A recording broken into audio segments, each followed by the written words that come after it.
வேற level எக்ஸ்ட்ரானரியான episode வந்திருக்குன்னே சொல்லலாம். Miss பண்ணாமல் ஃபுல்லுடையும் கேளுங்க. இந்த வீடியோ பிடிச்சிருந்துச்சுன்னா லைக் பண்ணி நம்ம சேனல் கண்டினியூவாக ஆதரவு தாங்க.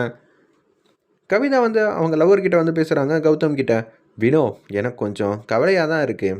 ஏன்னா அந்த அதிகாரி வந்து உன்னை பற்றி இருக்கிற ஸ்கெட்செல்லாம் வந்து வரைஞ்சி கொடுத்துருக்காங்க. அது எனக்கு மனசில் ஏதோ உறுத்தலாக இருக்குன்னு சொல்லும்போது, அப்படியெல்லாம் ஒன்றும் இல்லை, நான் சமாளிச்சிருவேன். என்னை பற்றி உனக்கு தெரியாதா? இருந்தாலும் கவனமாக இருக்க வேண்டிய இடத்துல கவனமாக இருந்து தான் ஆகணும்னு சொல்லிட்டு கவிதா மட்டுக்கு போகிறாங்க. ஸ்ரீவித்யா மாநிலத்திலேயே முதல் பெண்ணாக வந்திருக்கா நம்ம மகா. அப்படி இருக்கும்போது நம்ம கம்பெனிலேயே நல்லபடியாக ஒரு போஸ்டிங் வந்து கொடுத்துடலாம். நிச்சயம் அவள் தேர்ச்சி ஆனதுக்கப்புறமேட்டுக்கு வேறு கம்பெனியில் வேலை பார்த்தா கூட ஒன்றும் பிரச்சனையாகாது. நீ சொல்கிறது நல்ல ஐடியா தான் அப்படின்னு நம்ம ஸ்ரீவித்யாக்காக பேசிக்கிட்டு இருக்காங்க மகாலட்சுமி. பார்த்தியா, மகாவே ஆர்வமாயிட்டா நம்ம கம்பெனிலே வேலைக்கு வந்து சேர்ந்துக்க அப்படின்னு சொன்னோன்னே சரிங்கிற மாதிரி யோசிச்சுட்டு இருக்காங்க. திரு வந்து காரில் உட்காடுறப்ப மகாவும் காரில் உட்காந்து அவங்களும் இந்த கம்பெனிக்கு வந்து வந்துக்கிட்டு இருக்காங்க. வர வழியில் பூவெல்லாம் வாங்கி கொடுத்துருக்காரு. ஒரு பக்கம் கம்பெனிக்கு வந்த உடனே அப்படியே 10 நிமிஷத்தில் நான் ஆன்லைன் மீட்டிங்க்கு ரெடி ஆகிடுறேன்னு நம்ம திரு சொல்லிவிட்டு அப்படியே வந்து கௌதமை கடந்து போகிறப்ப அவங்க மனசுக்குள்ளே ஏதோ ஒன்று உறுத்தலாகுது. நம்ம கௌதமுக்கு ஏதோ ஒன்று சம்திங் நம்மளை விசாரிக்க போகிறான்னு மட்டும் நல்லாவே தெரியுதுன்னு யோசிச்சுட்ருக்காங்க. திரு அப்படியே ரிவர்ஸில் வராங்க. உங்களை நான் எங்கேயோ பார்த்த மாதிரி இருக்கே அப்படின்னு சொல்லும்போது, உங்களை நான் பேச வேண்டியது இருக்குது, கேபினுக்கு வாங்கன்னு சொல்லிட்டு அங்கேருந்து திருமாட்டுக்கும் போக ஆரம்பிச்சிடுறாங்க. இது எல்லாத்தையும் நம்ம மகா வந்து பார்த்துக்கிட்டு இருக்காங்க. என்ன ஆச்சு, ஏன் இவ்வளோ பாட்டமாக இருக்காங்க? அதுவும் கவிதா ஆஃபீஸில் கூடயா இவங்களெல்லாம் வந்து பத்திரமா வந்து பார்த்து கவனிச்சுக்கிட்டே இருக்கணும். இல்லாட்டி ஏதாவது ஒன்று கிடக்க ஒன்று யோசிப்பாங்க அப்படின்னு சொல்லிட்டு இருக்கிறப்ப, கௌதம் இப்போ நம்ம என்ன பண்ண போகிறோம்? நீ எதுக்கும் பாட்டமாகாத, நான் பார்த்துக்கிறேன்.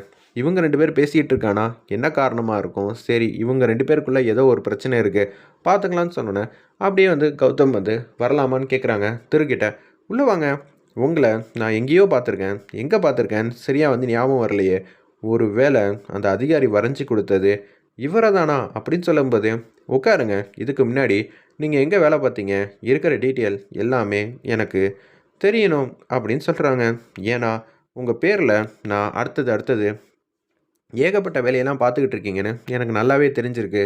அப்படி இருக்கும்போது உங்களுக்கு நான் செய்ய வேண்டியதெல்லாம் கரெக்டாக செய்யணும்ல கௌதம்டாண்ணா. நீ பேசுகிற பார்வையிலேயே நான் கண்டுபிடிச்சிட மாட்டேனா? என் மேலே உனக்கு சந்தேகம் வர ஆரம்பிச்சிருச்சா? சரி சார், தாராளமாக எடுத்து கொடுத்துட்றேன். எனக்கு 2 டேஸ் டைம் மட்டும் தாங்க. ஓகே, எடுத்துக்கோங்க அப்படின்னு சொன்னோன்னே வெளியில் வந்து வராங்க. செம்மையாக வந்து கோவப்படுறாங்க. அந்த இடத்துல கேண்டீனுக்கு வந்து போகிறாங்க கௌதம். பின்னாடியே நம்ம கவிதாவும் போகிறாங்க. என்ன ஆச்சு, ஒன்றும் புரியலையேன்னு சொல்லிட்டு அப்படியே வந்து இவங்க பேசுகிறது எல்லாத்தையும் மகா வந்து கேட்குறாங்க. நீ சொன்னபடியே திருக்கு என் மேலே சந்தேகம் வந்துருச்சு. நீ தான் இது எல்லாத்துக்கும் இருக்க, பின்னாடி இருக்கன்னு தெரியக்கூடாது. இது எல்லாத்தையும் வந்து கேட்குறாங்க நம்ம மகாலட்சுமி. இவர் யார், இவருங்கக்கிட்ட ஏன் இவங்க பேசணும்? அப்போனா இவங்க மூலியமாக தான் காவியா நினச்ச காரியெல்லாம் வந்து சாதிச்சிட்டு இருக்காங்களா அப்படின்னு சொல்லி கேட்குறாங்க. சரி, இங்கேருந்து நம்ம தள்ளி நிற்போம். இவங்களை நமக்கு தெரியுங்கிற விஷயம் யாருக்கும் தெரியக்கூடாது. அட பாவீங்களா, என் திருக்கு கம்பெனியில் கூட நிம்மதி கிடையாதா அப்படின்னு சொல்லி யோசிச்சுட்டு மகா மாட்டுக்கும் வெளியில் வந்து வராங்க. வெளில வந்தோடனே கௌதம் மட்டும் போக வராங்க. சரி, நீ போய் வேலையை ஆரம்பி, இன்னும் 10 நிமிஷத்தில் நான் மீட்டிங் வேறு அட்டன் பண்ணணும் அப்படின்னு சொல்லிட்டு இருக்கிறப்ப கரெக்டாக மகா காவியா முன்னாடி நிற்கிறாங்க. என்ன, அடுத்த வேலையை ஆரம்பிச்சிட்டிங்க போல இருக்கே. ஏய், நீ எதுக்குடி இங்கே வந்த? ஓ, திருக்கு வந்து ஏதாவது கொடுத்துட்டு போகலான்னு வந்தியா? ஆமாம், கொடுத்துட்டு போகலான்னு தான் வந்திருக்கேன் இது நாள் முன்னாடியும். ஆனால் இப்போ உங்ககிட்டேருந்து திருவை காப்பாற்றணும் தான் நான் இங்கே இருக்கேன் அப்படின்னு சொல்லும்போது, ஏய் என்னடி, என்னை பார்த்தா உனக்கு நக்கலா தெரியுதா? உனக்கு யாரடி இங்கெல்லாம் வந்து வர்றதுக்கு அனுமதி கொடுத்துருப்பா? திரு என்ன வேலையில் வந்து சேர்த்து விட்டாங்க, உங்களுக்கு தெரியாதா? உங்களெல்லாம் விட்டுட்டு என்னால் எப்படி இருக்க முடியும்? நீங்கள் எவ்வளோ நல்லவங்க. திருவை நான் தானே வந்து உங்ககிட்டேருந்து தப்பிக்க வைக்க போராடணும் அப்படின்னு சொல்லும்போது, ஏய் தேவையில்லாமல் என்கிட்ட வந்து மோதாத. முதல்ல திரு கூப்பிட்றாங்க. நீங்கள் எதுக்காக, யார் மூலியமா என்னென்ன பண்ணலாங்கிற விஷயம்லாம் எனக்கு கண்டுபிடிக்கணும்னா உங்களை பற்றி இருக்கிற விஷயம் எல்லாம் எனக்கு தெரியணும். அப்படி இருக்கும்போது நான் வீட்டிலே இருந்தால் சரிப்பட்டு வர முடியுமா? அதனால தான் இங்கே வந்திருக்கேன். உங்களை மாதிரி நானும் எல்லா விஷயத்தையும் கற்றுப்பேன். ஏய், ஏன் அளவுக்கு நீ வருவேங்கிறியா? உன் அளவுக்கெல்லாம் என்னால் வர முடியாது, ஏன்னா நான் நல்ல வரல அப்படின்னு அந்த இடத்துல காவியாவை வெளுத்தெடுக்கிறாங்க. உடனே அவங்க வந்து கடுப்பாயிட்டாங்க. நீ பேசுறது எதுவுமே சரியில்லை, எனக்கு சுத்தமாக வந்து பிடிக்க மாட்டேங்குது. திரு வந்து வெயிட் பண்ணிக்கிட்டு இருக்காரு. போங்க போங்க அப்படின்னு சொல்லும்போது வேக வேகமாக நம்ம திரு வராங்க. என்னது அத்தையை காணும்னு சொல்லிட்டு, என்னத்த மகாவை இங்கே பார்த்துக்கிட்டு இருக்கீங்க, இவளுக்கு நீ என்ன வேலை வந்து தருவ, வீட்டை பார்த்துக்கிற மாதிரி இந்த இடத்துல கம்பெனியெல்லாம் அவளால் பார்த்துக்க முடியாது, இவ ஏதாவது பிரச்சனை பண்ணிட போகிறா.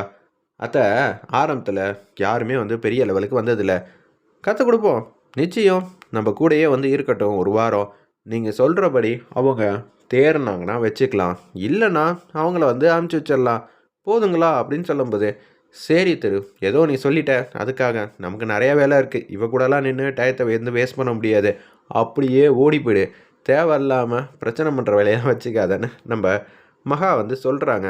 திரு முன்னாடியே அந்த இடத்துல அத்தைக்கிட்டே தான் சொன்னியா, அதெல்லாம் ஒன்றும் இல்லை, என் திறமையை அவங்களுக்கு நல்லாவே வந்து தெரியும், அவங்க திறமையும் எனக்கு தெரியும், அதனால் நான் வந்து ஈஸியாக வந்து கற்றுக்கிறதுக்கு ஒரு சூழ்நிலையை அமைச்சு கொடுங்க, நீங்கள் மீட்டிங்லாம் அட்டன் பண்ணுறதெல்லாம் நான் பார்த்தா நல்லாயிருக்கும் அப்படின்னு சொல்லும்போது இந்த மாதிரி மீட்டிங்லாம் இப்போ அட்டன் பண்ணவே கூடாது அப்படின்னு கவிதா வந்து பேசும்போது வேணும்னா நான் ஸ்ரீகிட்ட வந்து கேட்கட்டா, ஒன்றும் வேணாம், சும்மா பக்கத்தில் வந்து நில்லு, ஆனால் பார்த்து கற்றுக்கணும், வாயை தொடர்ந்து எதுவும் பேசக்கூடாது, சந்தேகம் வந்தாலும் கேள்வி கேட்கக்கூடாது, சரியா? சரி, திருக்கு பிஏவா ஆகிட்டேன், இனிமேட்டு நான் திரு மாநிலேருந்து எல்லாத்தையும் வந்து சமாளிச்சிருவேன், உன்னால் முடிஞ்சதை பாருன்னு சொன்னோன்னே போய் என் ரூமில் ஃபைல்லாம் இருக்கும், அதை எல்லாத்தையும் எடுத்துகிட்டு வா அப்படின்னு சொல்லிட்டு அந்த இடத்துல போகிறாங்க. ஃபைலெல்லாம் எடுத்துகிட்டு அப்படியே திருக்கு பின்னாடியே வந்துக்கிட்டு இருக்காங்க. வேறு லெவலில் மாசாக இருந்துச்சுன்னே சொல்லலாம் அந்த சீன்லாம். என்ன ஆச்சு அப்படின்னு சொல்லி கௌதம் வந்து கேட்குறப்ப, இவ தான் மகா, திருக்கு பக்கபலமாக இங்கே இருக்கா பற்றியா அப்படின்னு சொல்லும்போது, இவ தானா, சரி நான் பார்த்துக்கிறேன், உனக்கு அவ்வளோ தூரம் வந்து பிரச்சனை பண்ணுது இவ தானா அப்படின்னு சொல்லி யோசிச்சுட்டு இருக்கிறப்ப, சரி நான் மீட்டிங்க்கு போகிறேன், டைம் ஆகுதுன்னு சொல்லிட்டு மீட்டிங் அட்டன் பண்ணுறதுக்காக போகிறாங்க. திரு வந்து உட்காடுறாங்க. மகா நீயும் உட்காருன்னு சொன்னோன்னே, அதெல்லாம் உட்கார மாட்டேன், உங்கள் முன்னாடி எப்படிங்க உட்கார முடியும், அதுவும் ஆஃபீஸில் அப்படின்னு சொல்லிட்டு இருக்கிறப்ப, சொன்னால் கேளுன்னு சொன்னோன்னே அப்படியே வந்து கவிதா உட்கார்ற சேரில் நம்ம மகா வந்து உட்காந்துடுறாங்க. நான் தான் எப்போதும் திருக்கு பக்கத்தில் இங்கே உட்காரணும், நீங்கள் ரெண்டாவது தான், கீழே போய் அங்கே உட்காடுறீங்களா அப்படின்னு சொல்லி சொன்னோன்னே, என்னது கீழேயா, பக்கத்தில் உட்காருங்க, நான் இவரோட பிஏ இல்லை, பக்கத்தில் இருந்து தான் பார்த்துக்கணும், சரிங்களா அப்படின்னு சொல்லி காமெடியாக நக்கல் அடித்து பேசுகிறாங்க. நம்ம கவிதாவை வந்த நாள் அதுவுமா என்னோட சீட்டில் வந்து உட்காந்துட்டாலே, சே என்ன சொல்கிறதுனே தெரியல அப்படின்னு உச்சக்கட்ட கோவத்தில், தெரு இதெல்லாம் சரியில்லை, கிளைண்ட்டெல்லாம் வந்துட்டாங்க அத்தை, அப்புறம் பேசிக்கலாம், எதுவாக இருந்தாலும் சீட்டு மாறி உட்கார்றதுல என்ன பிரச்சனை இருக்குது, உங்கள் திறமை என்றைக்குமே உங்களோட தான் இருக்க போகுது, சீட்டில் இல்லை, நீங்கள் பக்கத்தில் உட்காருங்கன்னு சொல்லிட்டு தள்ளி உட்கார சொன்னதுனால அப்படியே வந்து தள்ளி உட்காடுறாங்க. திருவை விட்டு நாளே என்னை விலக வச்சுட்டாலே என்ன செய்கிறது, இதே மாதிரியே நீ இந்த கம்பெனியை விட்டே நான் வச்சிருவேன்னு யோசிக்கிறாங்க. நம்ம மகா கவிதாவை உண்டுலன்னு ஆக்கணும்னு முடிவு பண்ணிட்டு தான் களத்தில் வந்து இறங்குறாங்க போல இருக்குது. அந்த இடத்துல பார்க்கலாம், எல்லாத்தையும் வந்து நான் கற்றுக்கிறேன் அப்படின்னு சொல்லும்போது ஃபைலெல்லாம் வந்து பெரட்டி பார்த்துக்கிட்டு இருக்காங்க. ஏய் சும்மானு இருடி, அமைதியாக இரு, அதுக்கப்புறம் ஒன்று கேள்வி கேட்க ஆரம்பிச்சிருவாங்கன்னு சொன்னோன்னே சரின்னு சொல்லிட்டு அமைதியாக வந்து உட்காந்துக்கிட்டு இருக்காங்க. நம்ம மகா வெயிட் பண்ணி பார்ப்போம், சூப்பராக இருந்துச்சுன்னே சொல்லலாம்.